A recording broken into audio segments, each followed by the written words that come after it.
Hello दोस्तों, welcome back to my channel. पिछले video में आपने डिक्लेरेटिव सेंटेंसेस के बारे में जाना। मुझे उम्मीद है वो वीडियो देखने के बाद अब आपको डिक्लेरेटिव सेंटेंसेस बनाना भी आता है और पहचानना भी। लेकिन अगर नहीं आता तो उस वीडियो को एक बार फिर से देखिए और अच्छे से रिवाइज करें। आज के वीडियो में आप इंटरोगेटिव सेंटेंसेस के बारे में गहराई से सीखेंगे। अगर आप इस वीडियो को आखिर तक पूरा नहीं देखेंगे तो बहुत कुछ सीखने से वंचित रह जाएंगे।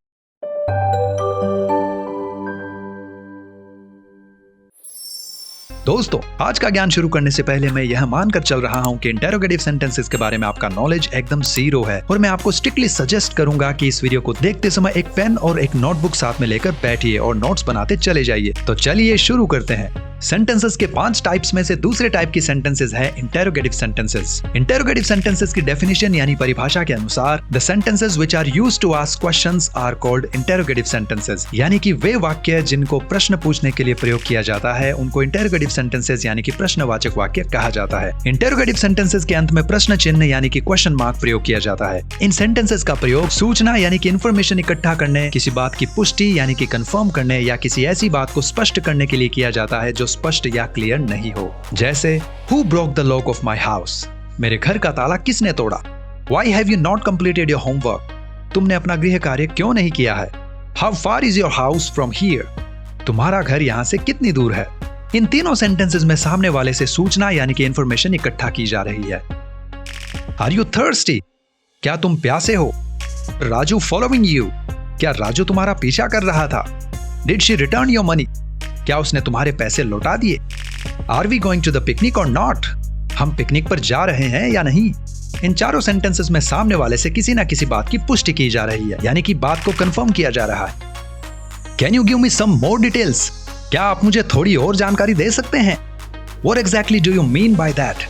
वास्तव में आपका इससे क्या तात्पर्य है? इन दोनों सेंटेंसेस में सामने वाले से उन बातों के लिए और अधिक स्पष्टीकरण मांगा जा रहा है जो बातें पूरी तरह स्पष्ट या क्लियर नहीं है। उम्मीद है आपको इतना तो समझ में आ गया होगा कि क्वेश्चंस क्यों और कब बनाए जाते हैं। चलिए अब बात करते हैं इंटरोगेटिव सेंटेंसेस के टाइप्स की। इंटरोगेटिव सेंटेंसेस मुख्यतः 2 प्रकार की होती है। एक है yes no type interrogative sentences और दूसरी है WH टाइप इंटरोगेटिव सेंटेंसेस। जैसा कि नाम से ही आप पहचान पा रहे होंगे, yes no type interrogative sentences वाले वाक्य वो वाक्य होते हैं जिनका आंसर हमेशा हाँ या ना में होता है। For example, do you already know him? क्या तुम उसको पहले से ही जानते हो? Have you cooked food for me today? क्या तुमने आज मेरे लिए खाना बनाया है? Is she alright? क्या वह ठीक है? ये तीनों तरह के सवाल अगर किसी से पूछे जाएं तो सामने वाले का जवाब हाँ या ना में ही होगा। मेरे ख्याल से अब आप समझ गए होंगे कि इन सेंटेंसेस को यस नो टाइप के नाम से क्यों जाना जाता है। चलिए अब इनको बनाने का तरीका देखिए। अगर आपको पिछले वीडियो से डिक्लेरेटिव सेंटेंसेस के स्ट्रक्चर याद है और उससे सेंटेंसेस बनाना भी आता है तो आपको पता होगा कि सबसे पहले उनमें सब्जेक्ट आता है, फिर हेल्पिंग वर्ब आती है, फिर मेन वर्ब और अंत में ऑब्जेक्ट आता है। अगर आपको ये याद है तो आप बहुत आसानी से yes no type interrogative sentences बना सकते हैं, क्योंकि उसके लिए आपको सिर्फ सब्जेक्ट और हेल्पिंग वर्ब की आपस में जगह बदलनी है। यानी कि यस नो टाइप के प्रश्न बनाने के लिए आपको सबसे पहले सब्जेक्ट के बजाय हेल्पिंग वर्ब को रखना है और उसके बाद सब्जेक्ट को रखना है और अंत में फुल स्टॉप की जगह पर क्वेश्चन मार्क लगाना है। तो अब फाइनली प्रश्नवाचक वाक्य की स्ट्रक्चर कुछ इस तरह से बन रही है। सबसे पहले helping verb plus subject plus main verb plus object plus question mark. चलिए अब कुछ एग्जांपल्स देखिए जो ठीक इसी स्ट्रक्चर को फॉलो करते हैं। Are you writing a letter? क्या तुम एक पत्र लिख रहे हो? Has Kalu learned his poem? क्या कालू ने अपनी कविता याद कर ली है? Can you make a sentence? क्या तुम एक वाक्य बना सकते हो? Should I call them? क्या मुझे उनको फोन करना चाहिए? इन सभी सेंटेंसेस में एक्शन हो रहा है या किया जा रहा है। आप चाहें तो बिना एक्शन वाली सेंटेंसेस भी बना सकते हैं। जैसे आर यू मैड? क्या तुम पागल हो? Is the sky blue? क्या आसमान नीला है? Were they your friends? क्या वे तुम्हारे दोस्त थे? Are we swift? क्या हम तेज हैं? इन सभी सेंटेंसेस को ध्यान से देखने पर आपको पता चलेगा कि ये हेल्पिंग वर्ब से ही शुरू हो रही है और उसके बाद सब्जेक्ट आया है। इसके अलावा इनका हिंदी अनुवाद करने पर शुरू में हमेशा क्या शब्द आता है। ये दोनों ही बातें yes no type interrogative sentences की खास पहचान है। मुझे उम्मीद है कि अब आपको yes no type interrogative sentences अच्छे से बनाना आ गया होगा। तो वीडियो को जरा कुछ पल के लिए रोक कर आप भी कमेंट बॉक्स में 1-2 yes no type interrogative sentences बनाकर टाइप कीजिए। दोस्तों, अगर आपको गाने सुनना और म्यूजिक वीडियोस देखना पसंद है तो इस वीडियो के खत्म होने के बाद डिस्क्रिप्शन चेक करें और वहां दिए गए लिंक्स पर क्लिक करके मेरा सिंगिंग चैनल भी एक बार जरूर विजिट करें।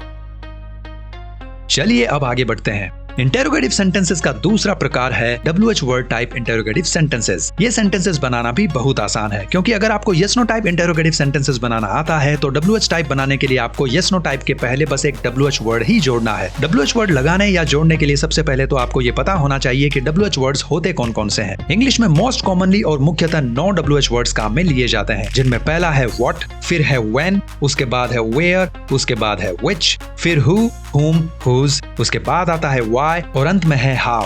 इन शब्दों के उच्चारण को ध्यान से सुनिएगा, क्योंकि अक्सर जब लोग इन शब्दों का उच्चारण करते हैं तो वे ह साउंड को भी बोलते समय शामिल कर लेते हैं और प्रोनाउंसिएशन गलत निकल जाती है। what का मतलब होता है क्या, when का मतलब होता है कब, where का मतलब होता है कहाँ, who का मतलब होता है कौन, whom का मतलब होता है किसे या किसको, whose का मतलब होता है किसका, किसकी, किसके, why का मतलब होता है क्यों और how का मतलब होता है कैसे। who, whom, whose में शुरू का W लेटर साइलेंट होता है, इसलिए इन शब्दों का उच्चारण ह से शुरू होता है। W को इन चारों शब्दों के उच्चारण में शामिल नहीं किया जाता। WH word type interrogative sentences की स्ट्रक्चर कुछ इस तरह की होती है।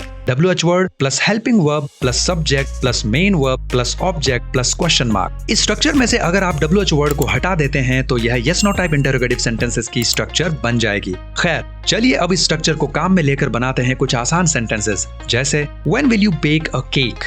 तुम या आप केक कब बनाओगे?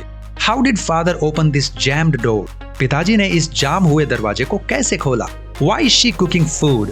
वह खाना क्यों बना रही है? Where have you lost my book? तुमने मेरी किताब कहाँ खो दी है? When had चिंदी चोर stolen your sister's money?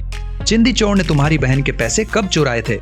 इन सभी सेंटेंसेस की शुरुआत WH वर्ड से ही हो रही है। उसके ठीक बाद एक एक हेल्पिंग वर्ब है। उसके बाद स्ट्रक्चर के हिसाब से हमने हर सेंटेंस में सब्जेक्ट्स भी लगाए हैं। इन सब के बाद मेन वर्ब्स और ऑब्जेक्ट्स भी हमने लगाए हैं। इन सभी सेंटेंसेस में हमने वही चीजें लगाई है जो WH टाइप सेंटेंसेस की स्ट्रक्चर में है। सभी सेंटेंसेस में स्ट्रक्चर को पूरी तरह से फॉलो किया गया है और इसी वजह से ये सभी सेंटेंसेस मीनिंगफुल है। इंग्लिश में कई और तरह की स्ट्रक्चर्स भी होती है जिनको फॉलो करके आप बिना मेन वर्ब और बिना ऑब्जेक्ट वाले WH वर्ड टाइप सेंटेंसेस भी बना सकते हैं, जैसे What is this? यह क्या है? Who is your best friend in the class? कक्षा में तुम्हारा सबसे अच्छा दोस्त कौन है? How are they? वे कैसे हैं? Who was he? वह कौन था? इन चारों सेंटेंसेस में कोई एक्शन यानी कि क्रिया नहीं हो रही है, इसलिए इनमें मेन वर्ब का प्रयोग नहीं किया गया है और ऑब्जेक्ट की जरूरत तो वैसे भी नहीं पड़ रही है। Where is he going?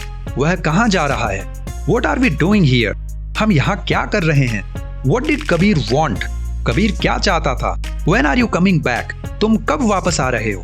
इन चारों सेंटेंसेस में मेन वर्ब्स तो हैं, लेकिन ऑब्जेक्ट्स का प्रयोग नहीं हुआ है और इस तरह की बहुत सारी सेंटेंसेस आप बना सकते हैं, लेकिन यह तभी मुमकिन है जब आप अच्छा खासा समय इन सेंटेंसेस को बनाने की प्रैक्टिस में बिताएं। WH वर्ड से बनने वाले सेंटेंसेस को इस वीडियो में मैंने आपको बेसिक रूप से ही बताया है, अन्यथा यह वीडियो काफी लंबा हो जाएगा और आप भी बोर हो जाएंगे। अगले वीडियो में आप सभी WH वर्ड्स को अलग अलग गहराई से प्रयोग करना सीखेंगे। याद रहे, ग्रामर की मदद से आप सेंटेंसेस बनाना सीख रहे हैं और किसी भी लैंग्वेज में वाक्य बनाना सीखने का मुख्य उद्देश्य एक ही होता है और वह है हमारे विचारों को अच्छे से एक्सप्रेस करना, अभिव्यक्त करना। इसलिए जब भी इंग्लिश ग्रामर पढ़ें और प्रैक्टिस करें तो दिल से करें, ताकि आप जल्दी सीख सकें। मुझे उम्मीद है कि इतना सब कुछ जान लेने के बाद अब आपको इंटरोगेटिव सेंटेंसेस अच्छे से समझ में आ गई होंगी। अब आप भी अपनी तरफ से कुछ yes no टाइप और कुछ WH वर्ड्स टाइप सेंटेंसेस बनाकर नीचे कमेंट बॉक्स में टाइप करें, ताकि मुझे पता चल सके कि आपने इस वीडियो से कुछ सीखा है या नहीं।